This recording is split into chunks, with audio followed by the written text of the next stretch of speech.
Still awake? Again? Your body is exhausted, but your mind just won't slow down. Thoughts looping, memories replaying, tomorrow already stressing you out. It feels like the night is working against you. But pause for a moment. Nothing is wrong with you. Nothing needs to be solved right now. Breathe in slowly, because this is the moment your mind can finally let go. The world outside fades, and in this quiet, we're going to trace a thread that stretches across 4,000 years. A thread that connects ancient Sumerian healers to the white pill in your medicine cabinet. A thread woven from willow bark and chemical synthesis, from bitter plant matter to tasteless tablets. This is a story about pain and the human drive to ease it, about how a tree growing beside rivers in Mesopotamia became one of the most widely used medicines in the modern world, about the transformation from chewing rough bark, tasting its extraordinary bitterness, feeling it coat your tongue and throat, to swallowing a smooth white pill that dissolves silently in your stomach, asking nothing of your taste buds, leaving no sensation except, eventually, relief. Picture it. A Sumerian healer 4,000 years ago, sitting cross-legged in the shade of a mud brick building, grinding dried willow bark with a stone mortar and pestle. The powder is coarse, pale brown, and when mixed with water, becomes a bitter draught that patients drink reluctantly but desperately, because the pain in their joints or the fever burning through their bodies demands remedy. This is where our story begins, with bitter bark and ancient knowledge, with the first written records of what would one day become aspirin. So breathe slowly, let your eyes close, and journey with me from that Sumerian courtyard to a German laboratory in 1897, and finally to your bathroom shelf, where a bottle of aspirin waits, silent and white, descended from trees and desperate human ingenuity. The clay tablet is small, fitting easily in 2 hands. The cuneiform script pressed into it 4,000 years ago documents many things: transactions, laws, stories, prayers. And among these records, almost incidentally, medical knowledge, a prescription for pain and fever, willow bark, to be prepared as a drink or poultice. The Sumerians, who invented writing itself, who built the first cities, who mapped the stars and created mathematics, also wrote down what they knew about healing, and they knew about willow. The knowledge wasn't unique to them. The Egyptians used it too, documented in the Ebers Papyrus around 1550 BCE. The Chinese incorporated willow bark into their medical traditions more than 2,000 years ago. The tree that gave this medicine, Salix alba, the white willow, along with its many related species, grew across temperate regions of the world, and humans everywhere seemed to discover independently that its bark held power against pain. But what was that power like to experience? What did those ancient patients feel when they took their medicine? First, there was the preparation. The bark had to be harvested from young branches, stripped carefully, then dried. Fresh bark was useless, too fibrous, too full of sap that diluted the beneficial compounds. Dried bark was what worked, what could be ground into powder or boiled into tea, or in the most direct method, simply chewed. Imagine chewing it. Taking a strip of dried willow bark, perhaps 2 inches long, and placing it in your mouth. At first, there's just texture, rough, woody, resistant to your teeth. Then, as you chew, As your saliva begins to break down the cellular structure, the taste releases. Bitter, extraordinarily bitter, the kind of bitterness that makes your whole mouth pucker, that seems to coat your tongue and the inside of your cheeks, that triggers an immediate desire to spit it out. But you don't spit it out because you need what it offers. You keep chewing, keep working the bark, keep releasing the salicin locked in its fibers. Your saliva mixes with the plant compounds and you swallow the bitter juice, spitting out the fibrous remains. The taste lingers for long minutes afterward, astringent and medicinal, reminding you, with every swallow, that you've taken medicine, that your body is processing something powerful. The Sumerians knew this taste. So did the Egyptians, the Chinese, the Greeks, who would come later. Every culture that used willow bark knew this fundamental truth. Effective medicine often tastes terrible. The bitterness was almost reassuring in that way. Something so unpleasant to consume must surely be working. And it did work. Within perhaps 30 minutes, perhaps an hour, the pain would begin to ease, not disappear entirely, but diminish, become bearable. The fever would break, sweat beating on the skin as the body's temperature normalized. The inflamed joints would hurt less, allow more movement. Whatever magic resided in the bitter bark, and it seemed like magic then, though we know now it was chemistry, provided relief that made the terrible taste worthwhile. The knowledge passed from generation to generation, healer to apprentice, written on clay tablets and papyrus scrolls, preserved in oral traditions. Willow bark for pain, for fever, for inflammation. A remedy as old as agriculture, as old as writing, as old as cities themselves. The first chapter in aspirin's long ancestry. Hippocrates, living in Greece around 400 BCE, is often called the father of medicine. Among his many contributions to medical knowledge was his documented use of willow bark. He recommended that patients suffering from fever and pain should chew willow bark. He prescribed brews made from willow leaves to ease the excruciating pains of childbirth, a use that speaks to how seriously the Greeks took this plant's medicinal properties. If they were willing to give it to women in labor, they trusted it deeply.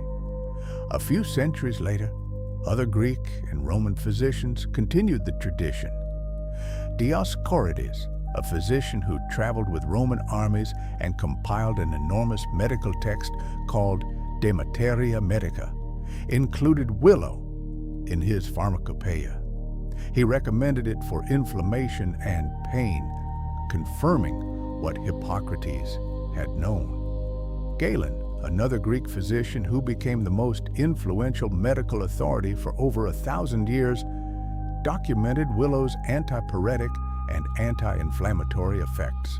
What's remarkable is the consistency across these accounts.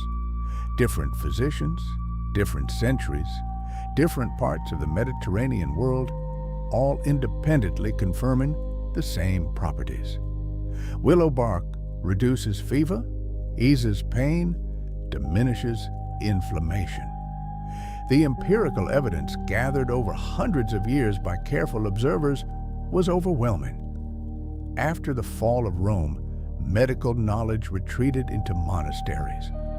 Christian monks became the keepers of classical learning, copying ancient manuscripts, maintaining herb gardens, treating the sick.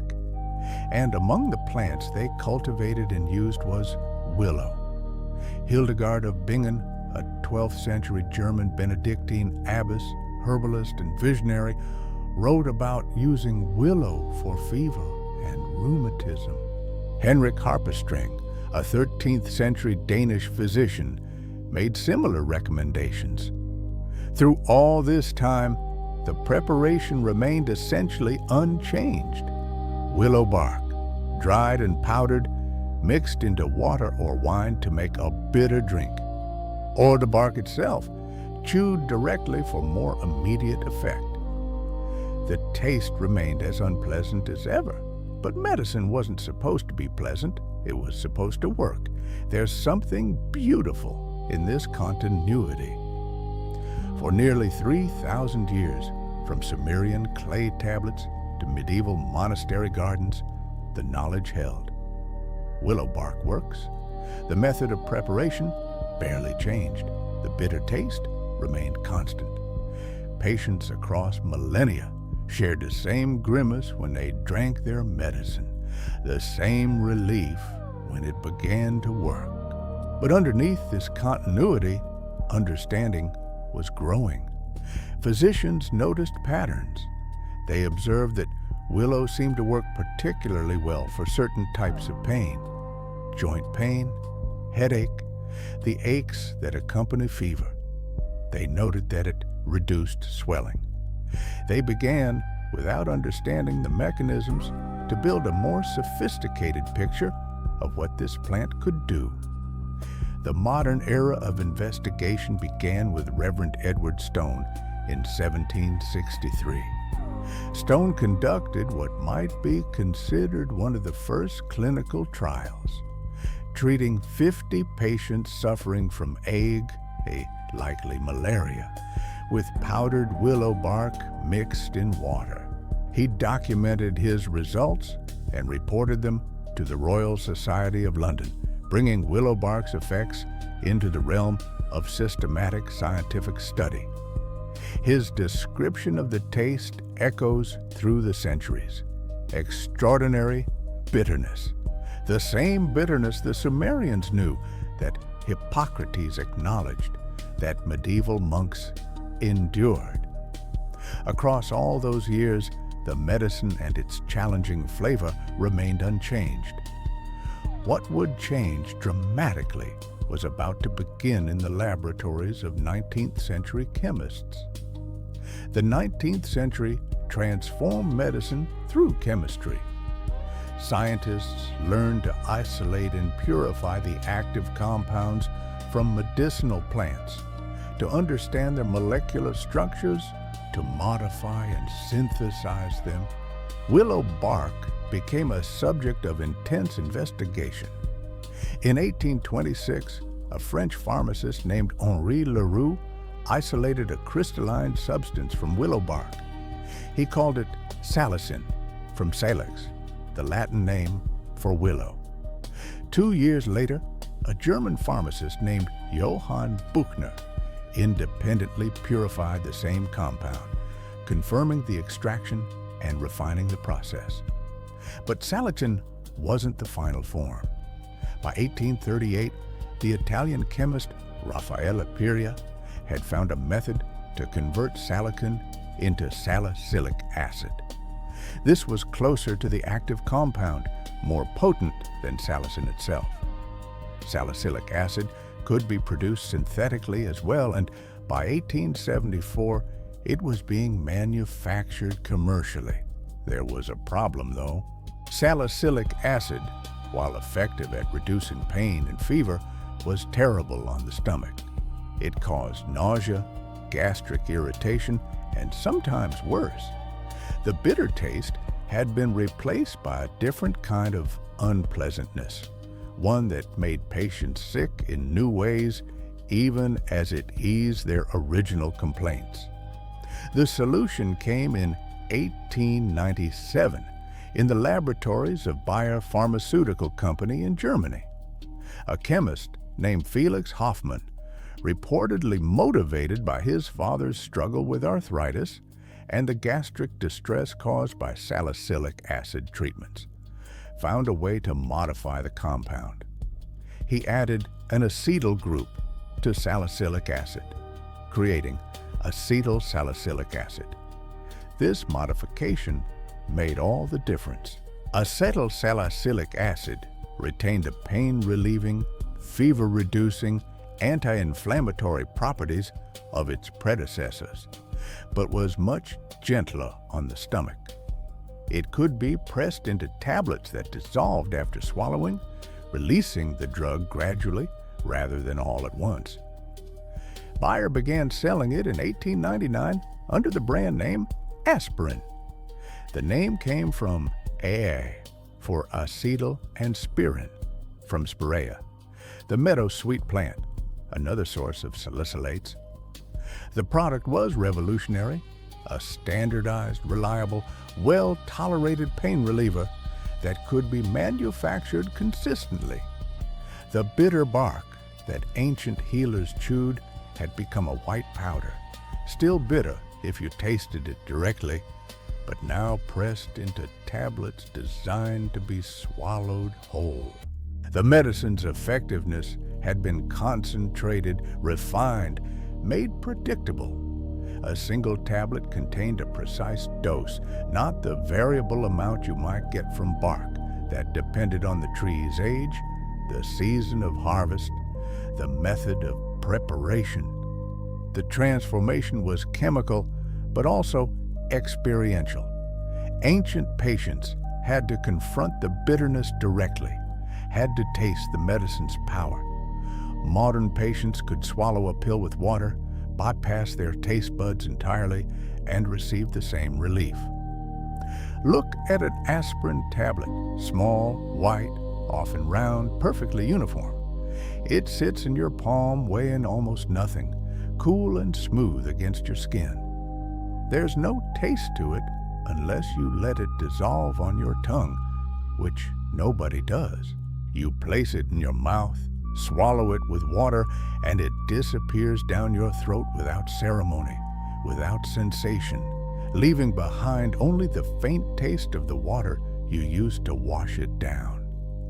This is the endpoint of 4,000 years of development, from bitter bark to silent pill, from medicine that announced itself powerfully to your senses to medicine that asks nothing of them, that performs its work invisibly internally, dissolving in your stomach and releasing its chemical payload into your bloodstream without your conscious awareness. The continuity is remarkable when you think about it. That white pill contains the same basic compound, or rather, a refined derivative of it, that Sumerian healers prescribed from clay tablets. The mechanism is the same. Salicylic acid, which your body converts acetyl salicylic acid into, inhibits the production of prostaglandins, the compounds that mediate pain, fever, and inflammation. Ancient physicians didn't know about prostaglandins or biochemical pathways, but they knew the result. Pain diminished, fevers broke, inflammation reduced. Modern medicine has added layers of understanding to this ancient knowledge. We know now that aspirin also prevents blood clots, makes platelets less sticky, reduces the risk of heart attack and stroke when taken regularly at low doses. We understand its molecular mechanism, can predict its effects, can manufacture it to precise specifications. But fundamentally, we're still doing what those Sumerian healers did, using compounds from willow bark to ease human suffering. The sensory journey, though, has been inverted, where once the medicine demanded acknowledgement, demanded that you taste its bitterness, feel its texture, work to extract its benefits, now it asks for nothing. You need never know what aspirin tastes like if you always swallow the tablets whole. You can receive its benefits without confronting its origin, without the visceral connection to bark and trees and the ancient knowledge of plants. There's something lost in that silence, perhaps. The old way of taking medicine made it impossible to forget you were doing something significant. putting something powerful into your body. The bitterness was a reminder. This is medicine, this matters, pay attention. The modern pill makes it easy to be casual about it, to pop aspirin without thought, to disconnect the act from its meaning. But there's also something gained. The accessibility, the reliability, the fact that aspirin is available to everyone who needs it, not just those with access to willow trees or knowledge of how to prepare the bark. The fact that a child with a fever can take a mild dose without enduring that terrible bitter taste. The fact that someone with chronic pain can take it daily without their mouth becoming a constant reminder of their condition. The white pill in your medicine cabinet carries within it the accumulated knowledge of 4 millennia. Every time you swallow one, you participate in a ritual that connects you to Sumerian healers and Greek physicians and medieval monks and 19th century chemists. You are the latest in an unbroken line of humans who discovered that this plant, prepared and consumed, eases pain. The form has changed beyond recognition. The bitter bark became powder, became crystal, became acid, became acetylated compound, became pressed tablet. But the essential transaction remains. A plant gives relief, and humans accept it gratefully. As this moment quietly slips into the background, you can let it go without effort. There is nothing to remember and nothing to hold on to. Just stay with the gentle sense of calm, allowing your thoughts to settle in their own time. The night continues to move softly around you, carrying you forward with a feeling of ease and comfort. This is a story about that heartbeat and about a flower that learned to help it when it faltered. About a plant so poisonous it earned names like dead man's bells and witch's gloves, yet became one of the most important cardiac medicines in history. About the delicate balance between poison and cure, separated sometimes by nothing more than a few crumbled leaves, a fraction of a dose, the difference between stopping a heart and helping it beat. Picture a tall, flowering plant growing wild in English hedgerows and gardens. Purple bell-shaped blossoms hanging in rows along a stem that can reach 6 feet high.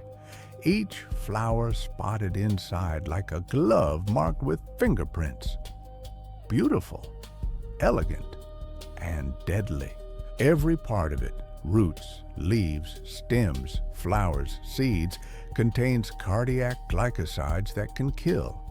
Yet from this same plant comes digoxin, a medicine prescribed to millions of people with heart failure and irregular heartbeats, keeping them alive, keeping their hearts beating in proper rhythm. So breathe deeply, let your eyes close, and journey with me from an 18th century garden in Shropshire to a modern pharmacy shelf. From folk remedy to pharmaceutical precision, from wild poison to calibrated cure. This is the story of foxglove and the impossibly narrow line between death and healing. The common foxglove, Digitalis purpurea, has been understood as poisonous for as long as humans have known it. The very name carries warning, digitalis from the Latin digitus, meaning finger, because the flowers resemble gloves, but also witches' gloves, fairy gloves, dead man's bells. Folk names that speak to danger, to the supernatural, to death itself. People knew. They watched animals sicken and die after eating it. They learned to keep children away from its tempting bell-shaped flowers. The entire plant is toxic, every part. The roots contain cardiac glycosides. The leaves, especially when dried, concentrate the active compounds. The flowers, the stems, the seeds, all of them can kill if consumed in sufficient quantity. Just 2 or 3 dried leaves represent a potentially fatal dose for an adult. Children, being smaller, require even less. The plant protects itself through this toxicity and through another defense.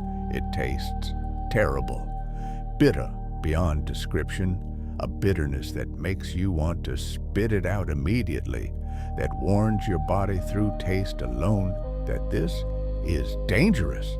The symptoms of foxglove poisoning tell a story of cardiac disruption. First comes nausea, often severe and persistent, vomiting that can last for hours, abdominal pain, diarrhea, the body trying desperately to rid itself of the poison. Then the cardiac effects begin. The heart rate slows dramatically or becomes wildly irregular. Beats that should come in steady rhythm stumble and skip. Arrhythmias develop. The electrical signals that coordinate the heart's pumping going haywire under the influence of cardiac glycosides. As poisoning progresses, neurological symptoms appear. Dizziness, confusion, delirium, visual disturbances are particularly characteristic, seen halos around lights, or xanthopsia, a yellowing of vision that makes the world look jaundiced. Some people hallucinate. Weakness and profound fatigue set in, the pupils may dilate. In severe cases, seizures occur. And if the dose is high enough, if treatment doesn't come in time, the heart simply stops. Ventricular fibrillation, asystole, death. The mechanism is precise in its disruption. Cardiac glycosides inhibit the sodium-potassium pump in heart muscle cells, the mechanism that maintains proper ion balance. When this pump is blocked, sodium builds up inside the cells. Calcium follows. And while increased calcium normally makes the heart contract more forcefully, too much calcium causes chaos. The heart's electrical system misfires. The carefully orchestrated sequence of atrial contraction followed by ventricular contraction falls apart. The heart loses its rhythm, its coordination, its ability to pump blood effectively. This is what makes foxglove deadly, this disruption of the fundamental machinery that keeps the heart beating. And yet, remarkably, this same mechanism is exactly what makes foxglove medicinal. Because sometimes a failing heart needs exactly this intervention. Sometimes the sodium-potassium pump needs to be partially blocked to improve cardiac function. The difference between poison and medicine, as the old pharmaceutical saying goes, is simply a matter of dose. In 1775, William Withering was a physician in Stafford, England, recently moved from his practice to take a position at Birmingham General Hospital. He was also an accomplished botanist, trained in the systematic identification and classification of plants, with a particular interest in the medicinal uses of native British flora.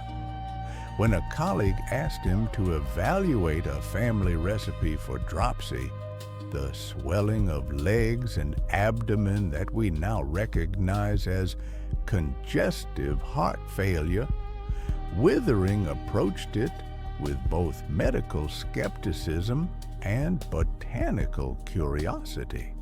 The recipe, kept secret by a woman in Shropshire who sometimes achieved remarkable cures when regular physicians had failed, contained over 20 different herbs. It caused violent vomiting and purging, effects Withering knew could be dangerous. But it also had undeniable diuretic action, reducing the fluid accumulation that characterized dropsy.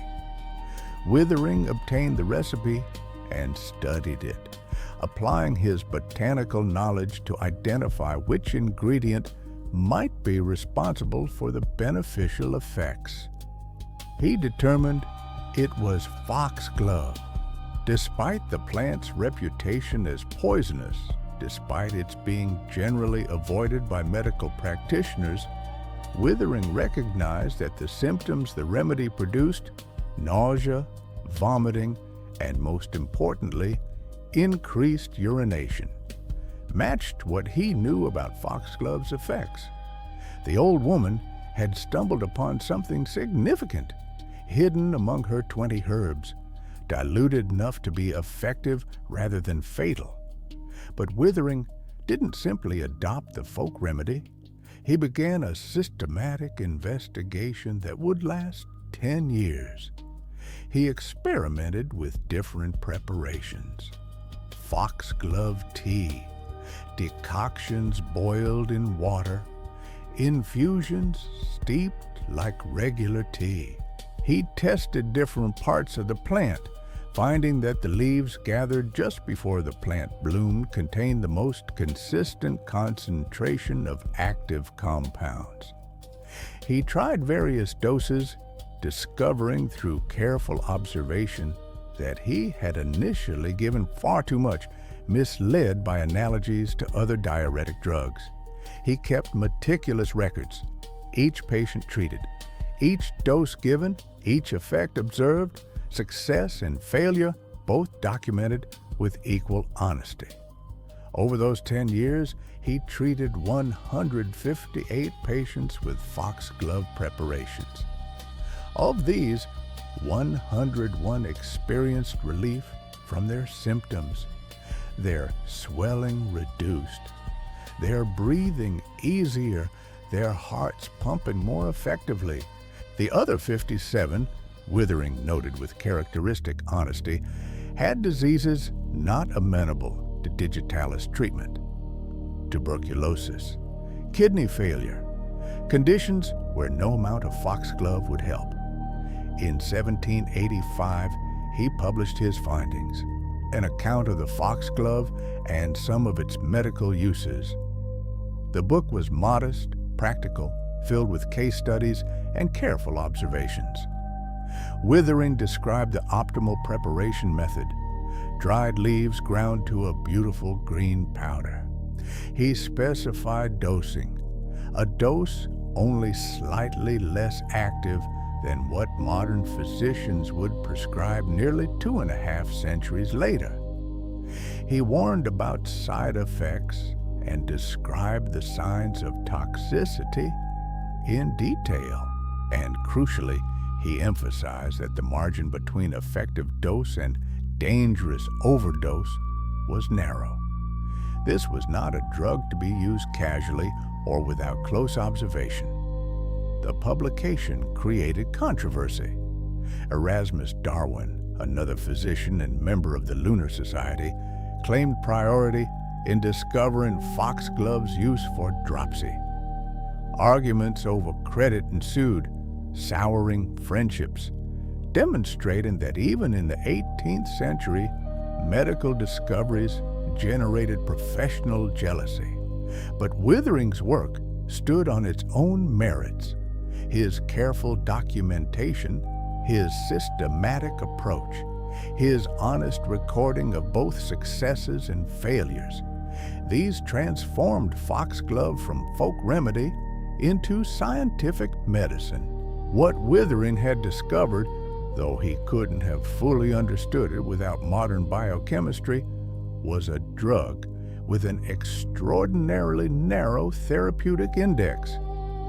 The therapeutic index is the ratio between the dose that produces therapeutic effects and the dose that produces toxic effects. For some drugs, this ratio is large. You can take many times the effective dose before experiencing dangerous side effects. For foxglove, the therapeutic index is perilously small. The dose that helps the heart and the dose that harms it lie close together, sometimes separated by as little as doubling or halving the amount. This made prescribing digitalis a delicate art. Too little, and the patient experienced no benefit, their heart failure continuing unabated. Too much, and toxicity appeared: nausea, vomiting, dangerous arrhythmias, visual disturbances, even death. The physician had to find the exact middle ground, the precise amount that strengthened the failing heart without overwhelming its electrical system. Withering himself learned this through experience. His early cases, he freely admitted, received doses that were too large. He pushed the drug too aggressively, urged its continuation too long, seeking to produce the same dramatic diuretic effect he'd seen with other medicines. But foxglove didn't work that way. It required restraint, patience, careful titration. As his decade of research progressed, the incidence of side effects in his patients declined. He learned to read the signs: when the patient's pulse became irregular, when nausea appeared, when vision began to yellow. These were signals to reduce the dose or stop the medication temporarily.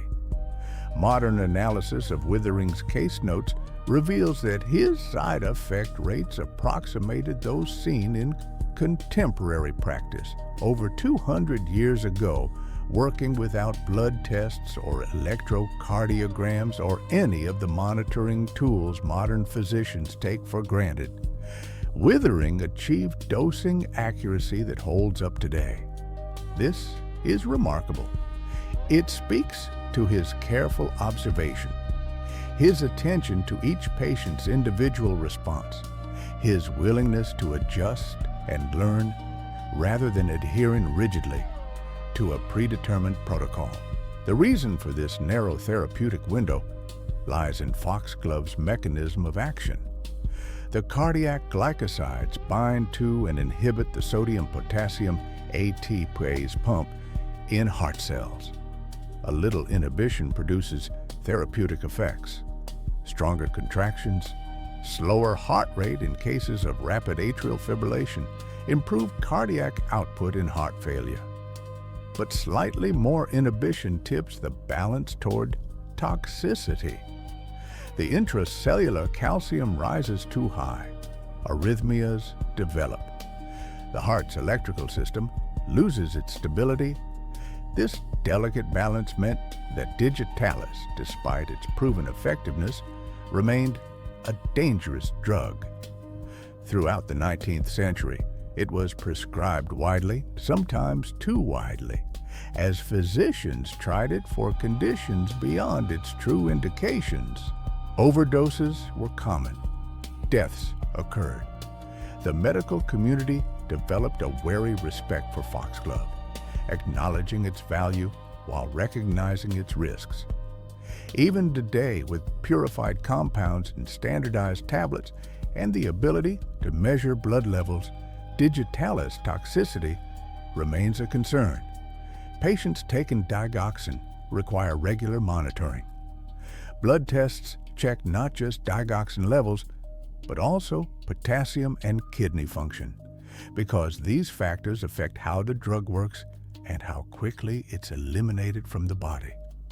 Drug interactions must be watched carefully, and still, despite all our modern tools, the therapeutic window remains narrow.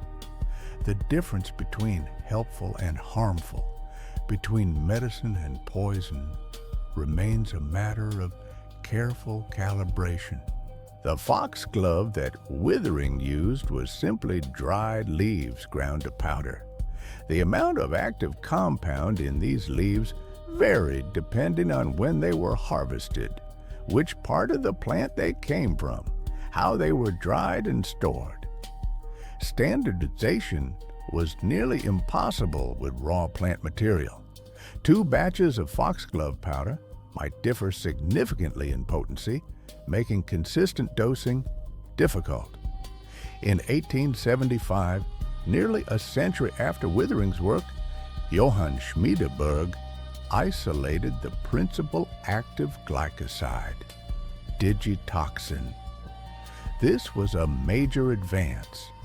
Having the pure compound meant understanding its chemical structure. being able to study its effects in isolation. But remarkably, pharmaceutical companies found it more economical to continue extracting digitalis directly from the plant, rather than synthesizing it chemically. Even into the late 20th century, commercial digitalis preparations came from cultivated foxglove, essentially following Withering's methods, but on an industrial scale. Modern medicine primarily uses digoxin, a related glycoside extracted from a different foxglove species, Digitalis lanata. Digoxin has pharmacological advantages.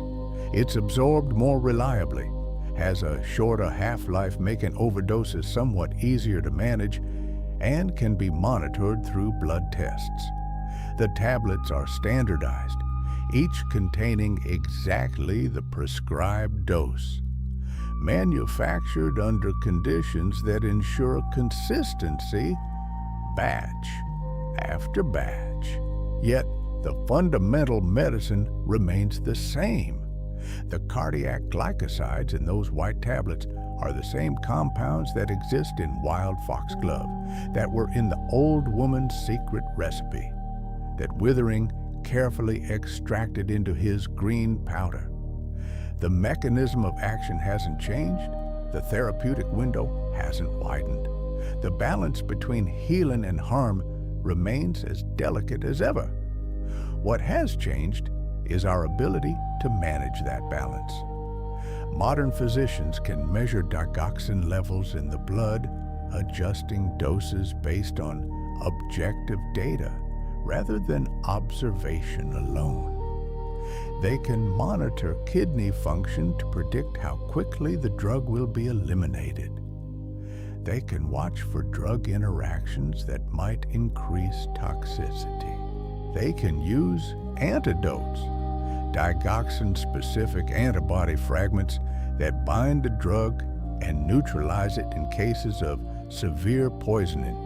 But they're still walking the same tightrope. Withering walked, still trying to find the exact dose that helps without harming, still respecting the narrow margin between therapeutic and toxic, still marveling, perhaps, at how a deadly poison became a life-saving medicine, and remains both simultaneously, depending only on dose. As the images begin to fade, allow your mind to relax even more deeply. No need to follow any single thought or sensation. Simply rest in the stillness, in the slow and steady rhythm of your breathing. Everything flows naturally, and you can drift peacefully into whatever comes next, unhurried and completely at ease. This is a story that stretches across 5,000 years, from sun-baked poppy fields in ancient Mesopotamia to the sterile stillness of a modern operating room, about a plant whose milky sap has brought both blessing and curse, whose history is written in clay tablets and medical journals, whose journey from wildflower to pharmaceutical precision mirrors humanity's own evolution, from gathering to synthesizing, from guesswork to science. Picture it, a field of poppies swaying in the morning breeze somewhere near the Euphrates River, 3,400 years before the Common Era. The flowers are white or pale pink or deep purple, their petals delicate as silk, their centers dark with pollen. And beneath each flower, where the petals have fallen away, sits a seed pod the size of a small egg, smooth and round, green with a waxy surface. This is where the magic lives. This is where pain relief begins. Tonight's journey takes us from that ancient field to a glass vial of clear liquid labeled morphine sulfate, from scoring poppy pods at dawn with a bronze knife to the precise administration of 2 milligrams through an intravenous line, from the heavy, sweet, slightly acrid scent of raw opium drying in the sun to the clinical silence of a medication that works without smell, without taste, asking nothing of the senses except, eventually, the blessed absence of pain. So breathe slowly, let your eyes close, and walk with me through 5,000 years of human suffering and the plant that learned to ease it. The Sumerians, who invented writing itself, who built the first cities and mapped the heavens and created mathematics, called the opium poppy Hulgil, the joy plant. This simple name, pressed into clay tablets around 3,400 years before the Common Era, tells us something essential. They knew. They understood that this particular plant, among all the plants they cultivated and observed, held within its structure something that brought relief, that eased suffering, that made the unbearable bearable. The cultivation was deliberate. Archaeological evidence shows Papaver somniferum growing in Mesopotamian fields, tended with the same care given to wheat and barley. The knowledge of how to harvest its precious sap was passed from generation to generation, recorded on clay tablets found at Nippur, a Sumerian spiritual center south of what is now Baghdad. The instructions were specific. Collect the poppy juice in the morning after the flowers have fallen, but while the seed pods are still green and full of sap. Imagine being there in those fields at dawn. The air is cool, the sun just rising over the flat horizon of the river valley. The poppies stand in rows, their seed pods round and perfect, each one waiting. You carry a bronze knife, its edge sharp enough to score the surface without cutting deep. Moving from plant to plant, you make small incisions in the pods, vertical cuts that slice through the waxy outer layer. And from these cuts, the sap begins to weep, white at first, milky as cream, thick and sticky, beading on the surface of the green pod. It drips slowly, heavily, gathering in tiny pools before you scrape it away with the edge of a bronze spatula. The smell is distinctive, sweet, but also slightly acrid, vegetal, complex. Not pleasant exactly, but powerful, memorable. The kind of scent that announces itself as medicine, as something important. By afternoon, the collected sap has begun to darken, oxidizing in contact with air. What was milky white becomes yellow-brown, then deep brown, thickening as moisture evaporates, becoming sticky and resinous. This is opium, raw opium, exactly as it has been collected for thousands of years, exactly as it would continue to be collected well into the modern era. The Sumerians knew what to do with it. Dissolve it in wine or water to make a drink. Mix it with honey to mask the bitter taste.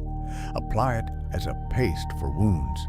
The tablets document its uses for pain, for sleep, for the treatment of eye diseases, for calming restless children. It was medicine and ritual substance both, sacred and practical, blessing and danger. They passed this knowledge to the Assyrians, who collected poppy juice in the same way, scoring the pods in the morning, gathering the latex, calling it arat papal, a word that may be the root of papaver, the plant's Latin name. The Assyrians passed it to the Babylonians to the Egyptians, who cultivated their famous poppy fields around Thebes, producing opium thabacum that was traded throughout the Mediterranean world. By 1100 years before the Common Era, opium was cultivated on Cyprus, traded by Phoenicians and Minoans, known across the ancient world as a powerful analgesic and sleep inducer. The continuity is remarkable. The method of collection remained essentially unchanged for millennia, score the pods, collect the latex, let it dry, dissolve it for use. The Sumerians in 3400 BCE and farmers in Afghanistan in the 20th century CE followed the same basic procedure. The plant's chemistry dictated the method, and the method proved so effective that innovation was unnecessary. In ancient Greece, they called it opium, poppy juice.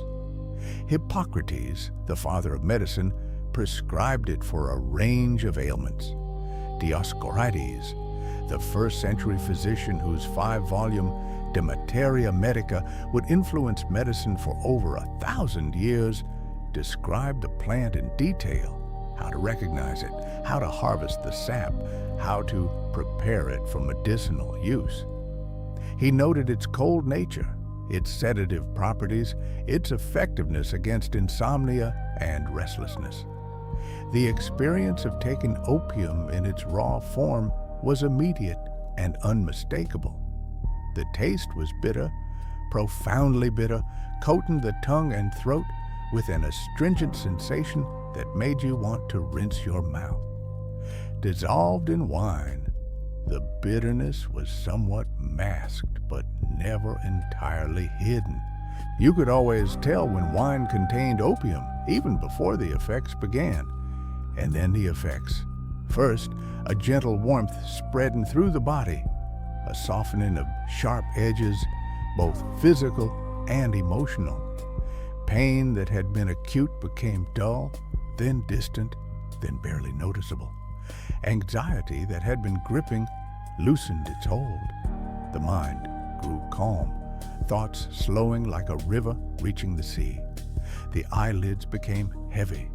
Sleep, when it came, was deep and largely dreamless, or filled with pleasant visions that Morpheus himself might have sent.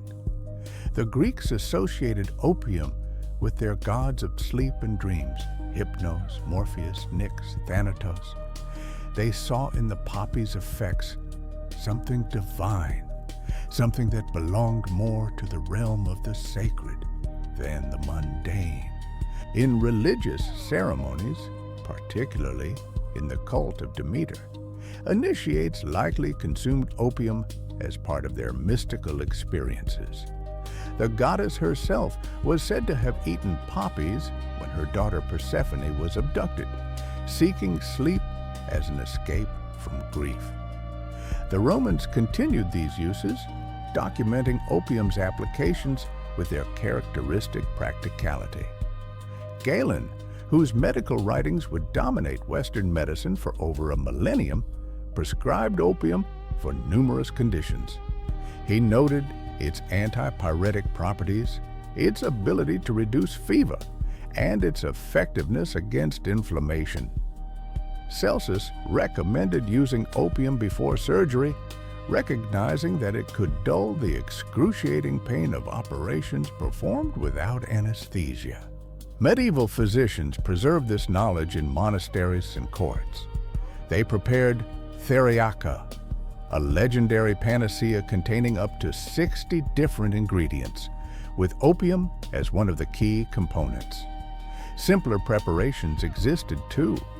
Tinctura opii, opium dissolved in alcohol, a standardized form that could be dosed more reliably than raw latex. By the 18th century, opium was widely available in Europe, prescribed by physicians, sold in apothecaries, used both medicinally and recreationally. But all of these preparations shared a fundamental problem. Variability. Opium from one batch of poppies might be strong, from another, weak. The concentration of active compounds varied depending on the plant's genetics, the growing conditions, when it was harvested, how it was processed.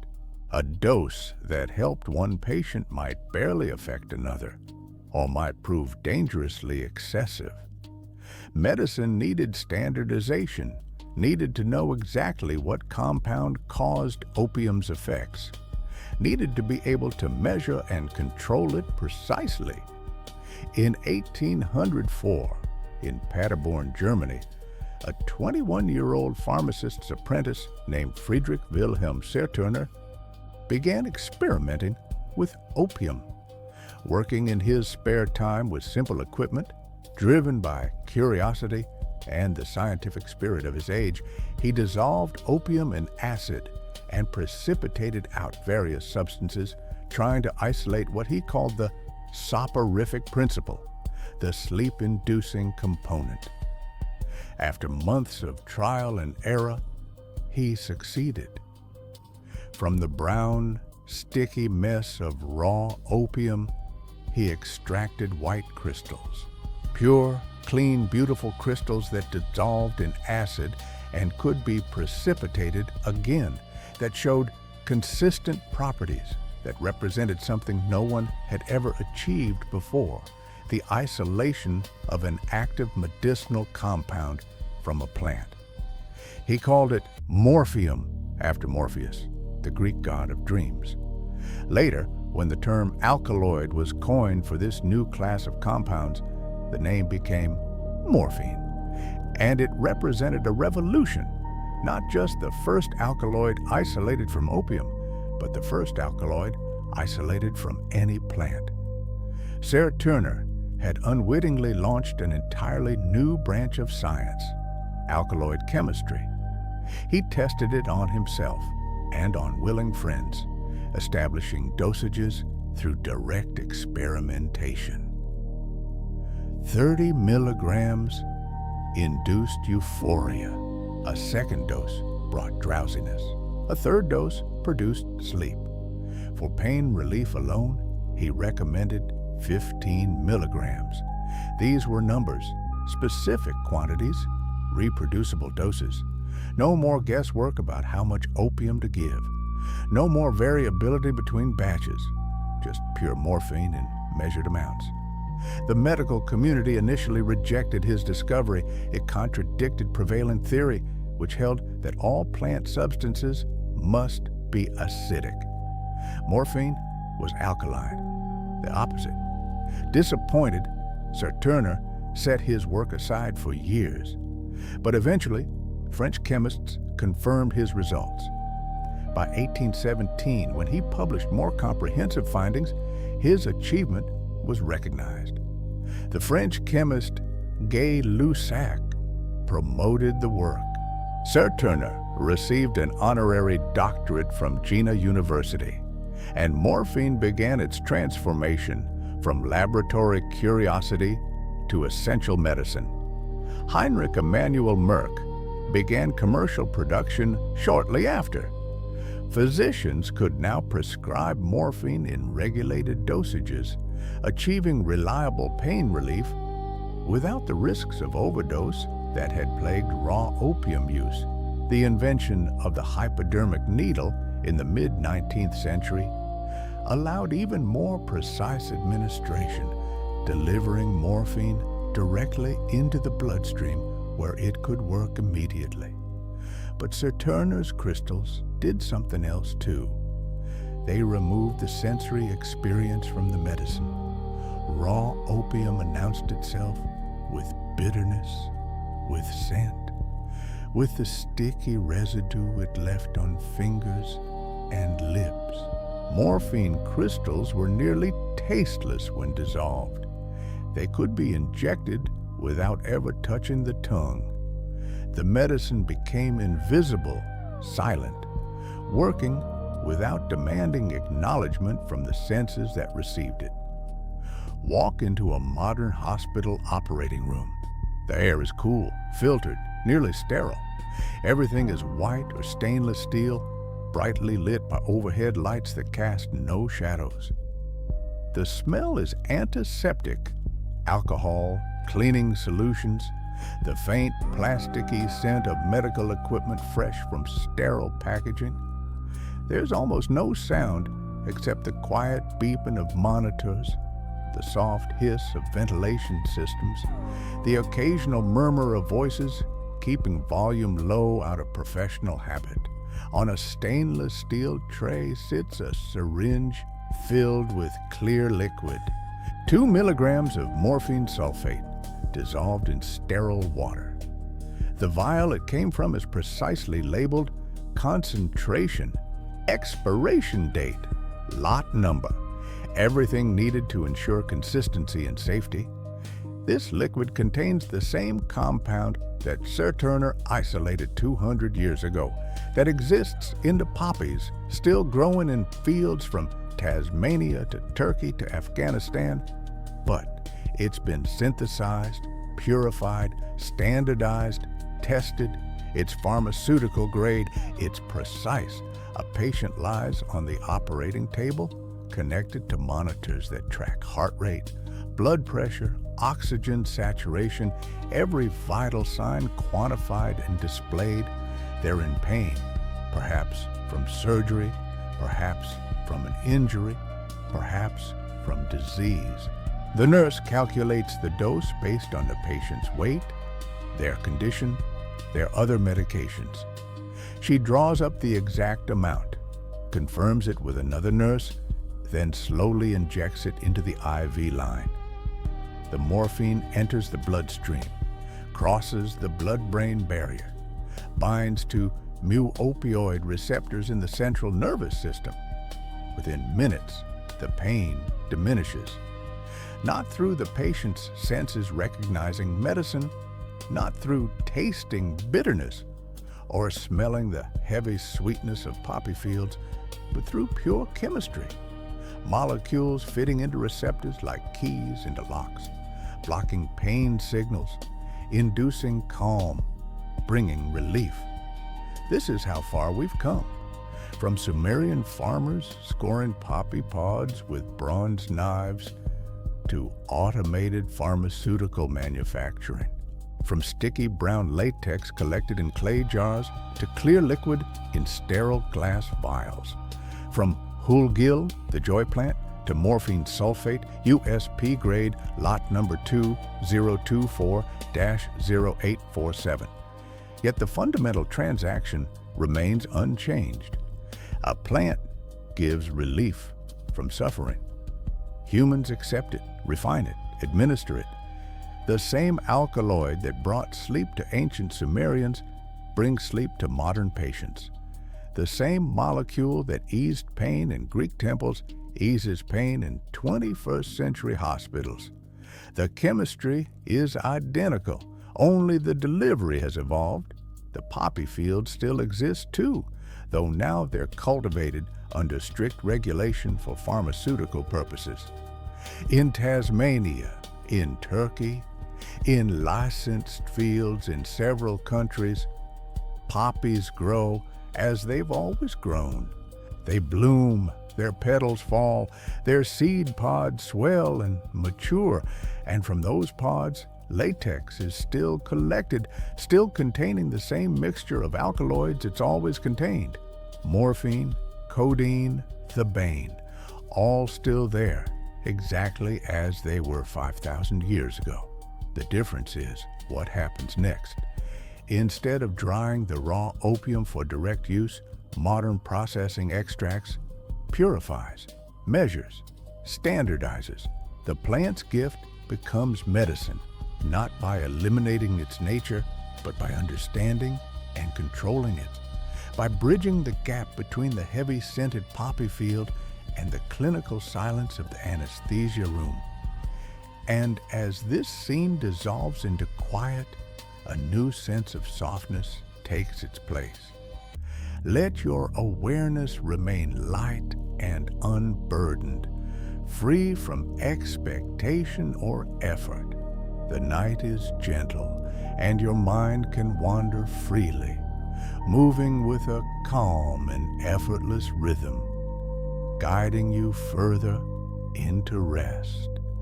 This is a story about transformation, about how humanity learned through trial and error across thousands of years that sometimes decay holds within it the seeds of healing. About ancient Egyptian physicians pressing crusts of moldy wheaten bread onto wounds and watching, mystified but grateful, as infections subsided. About Greek and Roman healers continuing practices they didn't understand because they worked, and about a Scottish bacteriologist in 1928 returning from vacation to find his laboratory bench contaminated with mold, who looked at what most people would consider a ruined experiment and thought instead, "That's funny." Picture it, a forgotten loaf of bread in a kitchen cupboard several days past edible. The surface has changed, no longer the golden brown crust, but now dotted with patches of bluish-green fuzz. Penicillium mold, growing in irregular circles, converting what was food into what appears to be waste.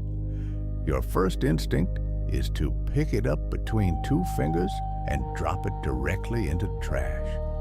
But if you were an ancient Egyptian healer, you might instead see medicine. You might see exactly what an infected wound needs. So breathe deeply, let your eyes close, and journey with me from ancient granaries beside the Nile to a cluttered London laboratory, from household waste to pharmaceutical miracle, from moldy bread pressed against wounds to purified penicillin delivered through IV lines. This is the story of how mold became medicine. Around 2,650 years before the Common Era, a man named Imhotep lived in Egypt.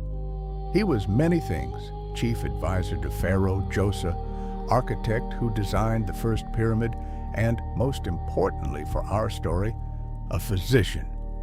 After his death, the Egyptians worshipped him as a god of medicine and healing, a rare honor reserved for those who had truly transformed their field. Among his many contributions was a treatment that seems bizarre by modern standards, but worked nonetheless. He applied moldy bread to infected wounds, particularly to facial infections and pustular scalp conditions. The ancient Egyptians didn't know about bacteria. They had no concept of microorganisms, no understanding of infection as invasion by invisible living things. Their medical theory involved spirits, divine balance, the interplay of mystical forces in the body. Yet, despite this framework, or perhaps because of it, because it encouraged empirical observation without requiring mechanistic explanation, they discovered something profound. Moldy bread pressed against an infected cut or an oozing wound helped it heal faster, helped it heal without the spreading inflammation that often turns small injuries into life-threatening conditions. The evidence appears in medical papyri, particularly the Ebers Papyrus. Dating to around 1500 BCE, these documents, among the oldest medical texts in existence, contain prescriptions alongside diagnoses, treatments alongside anatomical observations. And among the hundreds of remedies listed, moldy bread appears repeatedly. The papyrus doesn't explain why it works. The theoretical framework wasn't there for that kind of explanation. It simply records that it does work, preserving knowledge gained through generations of careful observation. This wasn't unique to Egypt. In ancient China, healers used moldy soybean curd, tofu deliberately allowed to develop fungal growth, to treat skin infections as early as 3,000 years BCE. In Greece, Hippocrates and later physicians like Galen prescribed moldy bread and wine-soaked cloths for cleaning wounds. They fit these practices into their humoral theory, their understanding of health as balance between hot, cold, wet, and dry. The mold itself became part of this theoretical framework, reinterpreted but still used, still effective. The Jewish Talmud references a mold cure called kutach baili or chamka, a mash of moldy corn soaked in date wine applied to wounds. Medieval European healers continued the practice. sometimes cultivating molds on special media containing honey and sheep droppings to ensure particular strains grew. They would scrape off the fungus and introduce it directly into wounds. In 17th century Poland, wet bread was mixed with spider webs, which often contained fungal spores, to treat injuries. What's remarkable is the global distribution of this knowledge. Egyptian, Chinese, Greek, Roman, Jewish, medieval European, even Aboriginal Australian healers who scraped mold from eucalyptus trees, all of them independently discovered that certain molds applied to wounds prevented infection. The practice appeared everywhere humans face the common problem of infected injuries, and observed carefully enough to notice that sometimes, counterintuitively, decay could aid healing. They couldn't explain it. The mechanism remained invisible, unknowable within their frameworks, but they didn't need to explain it to use it. This is the essence of empirical medicine. What works, works, regardless of whether you understand why. The ancient physicians were pragmatists. They observed, they tested, they remembered what succeeded, and they preserved that knowledge in texts and traditions that would persist for millennia.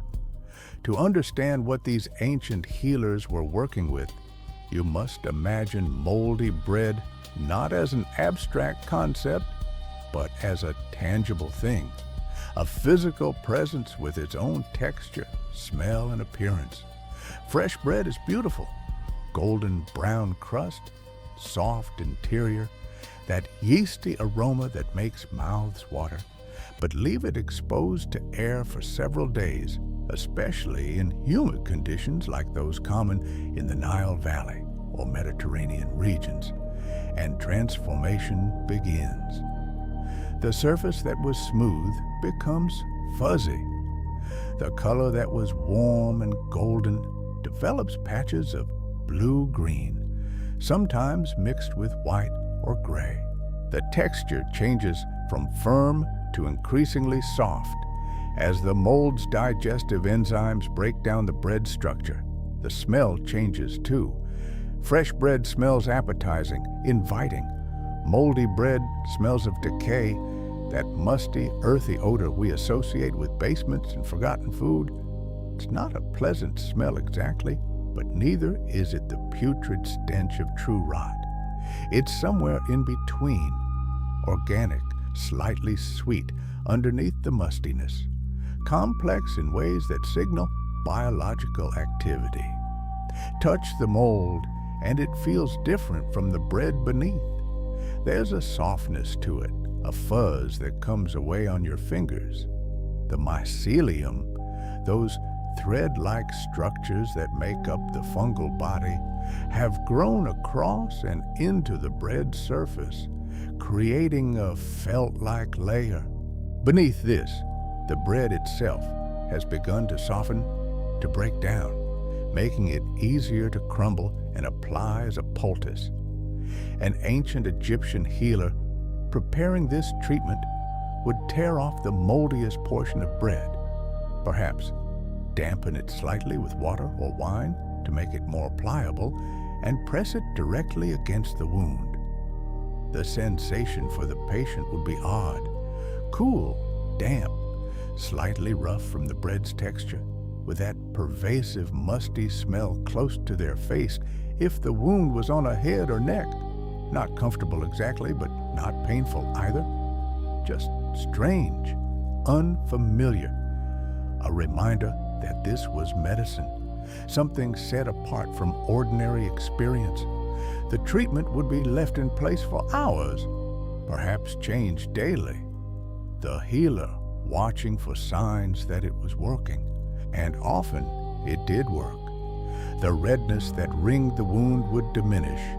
The swelling would reduce. The oozing of pus would slow and stop. The wound would begin to heal from the edges inward, pink, healthy tissue, replacing inflamed infection. The healer didn't know that penicillium molds produce penicillin, an antibiotic compound that inhibits bacterial cell wall synthesis. Didn't know that bacterial infections involve microorganisms invisible to the naked eye. Didn't understand that the mold and the bacteria were engaged in chemical warfare, that the penicillium had evolved to produce compounds that killed competing bacteria in its environment, and that this same compound could kill the bacteria infecting human wounds. All the healer knew was, this works. This common household waste, this thing most people discard without thought, possesses healing properties.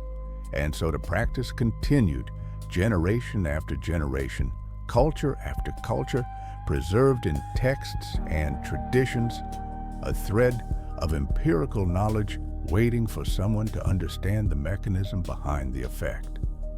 On September 3rd, 1928, Alexander Fleming returned to his laboratory at St. Mary's Hospital in London after a 2-week vacation in Scotland. The laboratory was small, cramped, located in a turret room, barely 12 square feet. Fleming was famously untidy. His lab bench was perpetually cluttered with Petri dishes in various states of experimentation, stacked haphazardly, sometimes 40 or 50 at a time. Before leaving for vacation, he had inoculated several culture plates with Staphylococcus aureus, the bacteria that causes boils, sore throats, abscesses, and potentially deadly infections. He had intended to place them in the incubator, but had left one on the bench instead, near an open window. Or perhaps the contamination came from downstairs, where another researcher cultured various molds from the homes of asthmatic patients, looking for allergenic spores. The doors between the labs were never closed. Mold spores floated freely through the building. As Fleming sorted through the accumulated dishes, preparing to discard those that had become contaminated or were no longer useful, his colleague Merlin Price stopped by to chat. Fleming picked up one plate to show Price something about Staphylococcus variations and paused. The plate was contaminated with a blob of blue-green mold. Normally, this would mean the experiment was ruined, the plate destined for the discard pile. But something about this particular plate caught Fleming's attention. Around the mold, in a clear zone perhaps an inch wide, the bacteria weren't growing at all. The normally golden yellow colonies of Staphylococcus had dissolved, leaving the agar gel underneath clear and transparent. Farther away from the mold, the bacteria grew normally, densely colonizing the plate. But near the mold, nothing. "That's funny," Fleming said, perhaps the most famous understatement in medical history.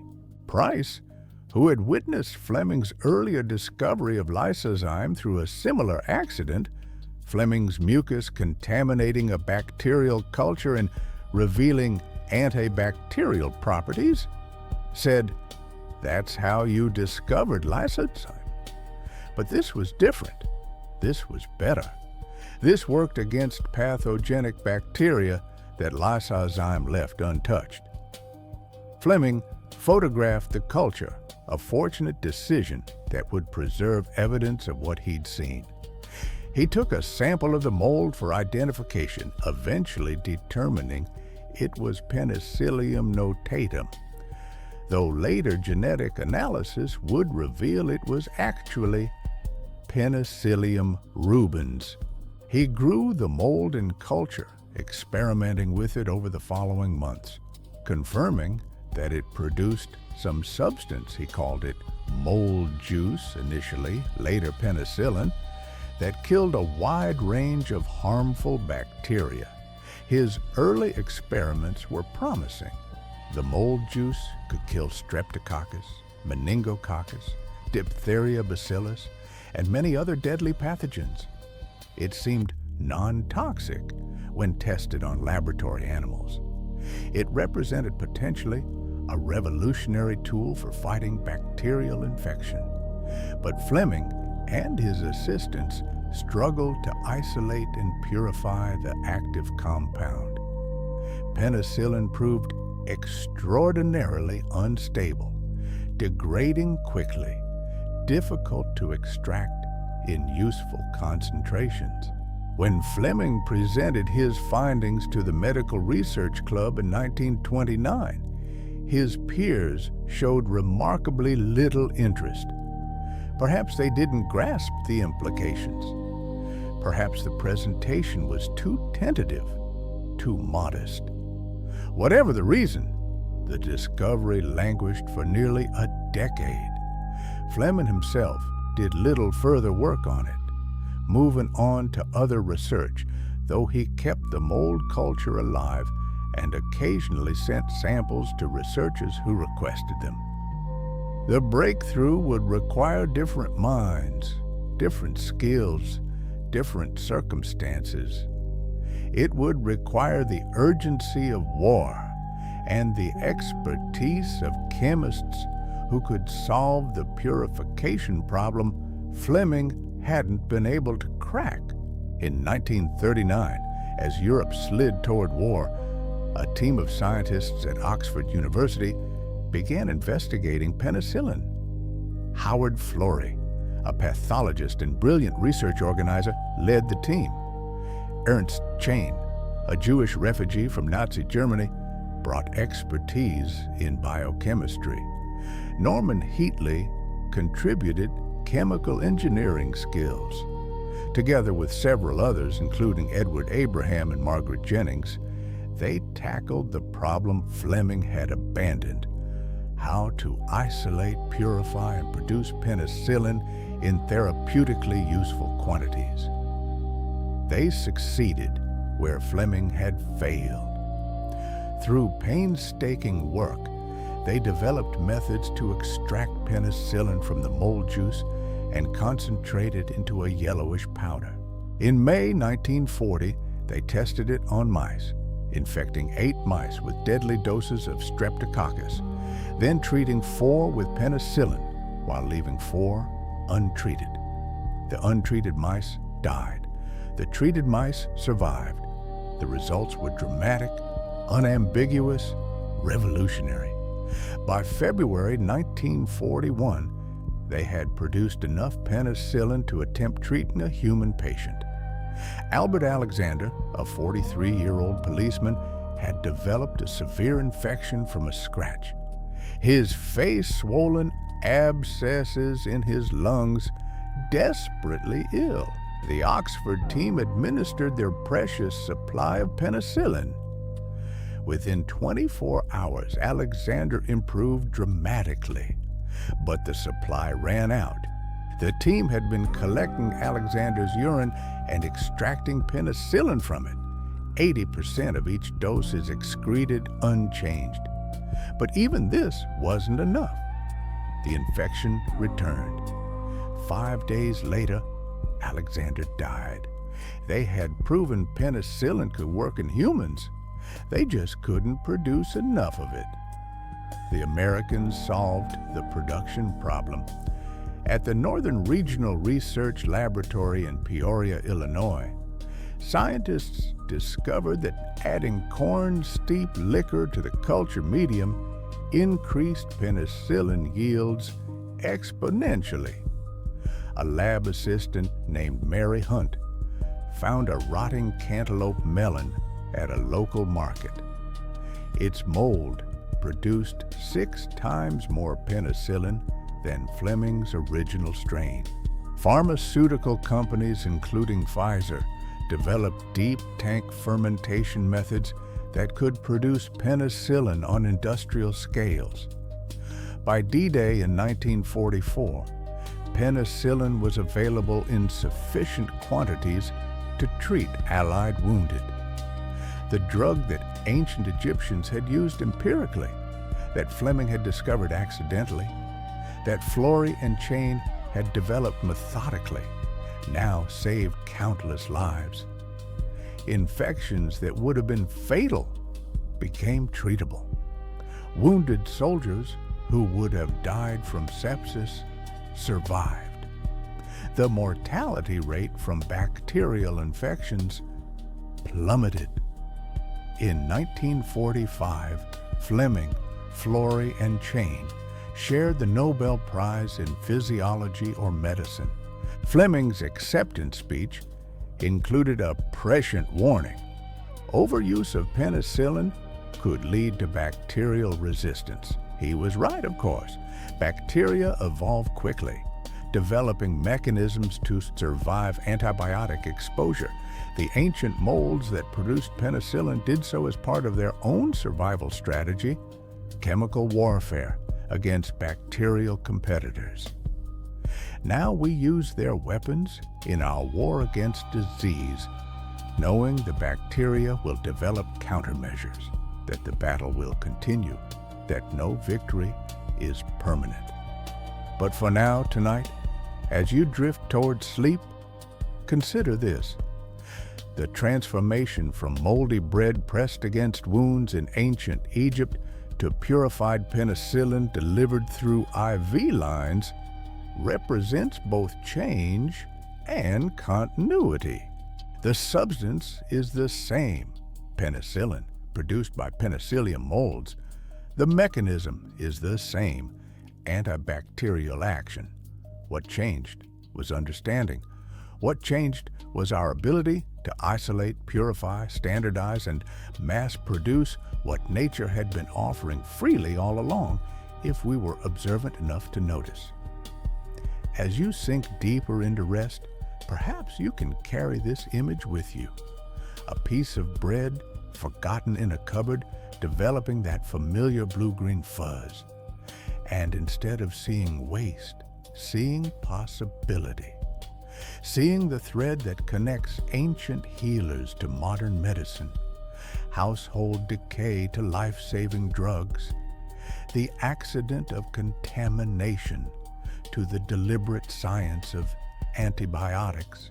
Sleep well, knowing that sometimes the most powerful medicines come from the most unlikely sources, and that human ingenuity lies not just in creating new things, but in understanding what was there all along. If you enjoyed this journey through medical history, please consider liking this video and subscribing to Pillow Trace for more interesting stories to listen to before bedtime. May your dreams be peaceful and your rest be deep.